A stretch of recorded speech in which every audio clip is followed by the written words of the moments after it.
Hi, this is Sakib Al Hassan from Montreal Royal Tigers. I'm looking for Pakistan cricket বোর্ডের অবস্থান পরিবর্তন নিয়ে আন্তর্জাতিক ক্রিকেটে শুরু হয়েছে নতুন বিতর্ক। এর আগে পাকিস্তান স্পষ্টভাবে জানিয়েছিল বাংলাদেশ যদি টি-20 বিশ্বকাপে অংশ না নেয় তাহলে তারাও বিশ্বকাপ বয়কট করার কথা বিবেচনা করবে। কিন্তু সাম্প্রতিক সময়ে পাকিস্তানের অবস্থানে পরিবর্তন দেখা গেছে। নতুন করে তারা বলছে বাংলাদেশের জন্য তারা কেন বিশ্বকাপ বয়কট করবে।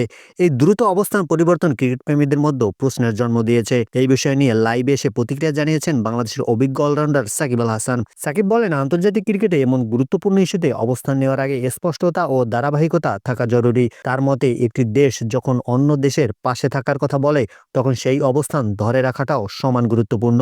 লাইভে সাকিব আরো বলেন, ক্রিকেট কেবল লাভ ক্ষতির হিসাব নয়, এটা বিশ্বাস, সম্মান এবং পারস্পরিক আস্থার খেলা। বারবার অবস্থান বদলালে সেই বিশ্বাসে আঘাত লাগে। তিনি স্পষ্ট করে জানান, বাংলাদেশ কারো দয়ার উপর নির্ভর করে ক্রিকেট খেলতে চায় না। বাংলাদেশ চায় ন্যায্যতা, সম্মান এবং সমান অধিকার। সবশেষে সাকিব বলেন, মাঠে যেমন ধারাবাহিকতা দরকার, ঠিক তেমনি মাঠের বাইরেও সিদ্ধান্ত ও বক্তব্যে ধারাবাহিকতা থাকা উচিত। এখন দেখার বিষয় পাকিস্তান ক্রিকেট বোর্ড ভবিষ্যতে এই ইস্যুতে চূড়ান্তভাবে কোন অবস্থান নেয়।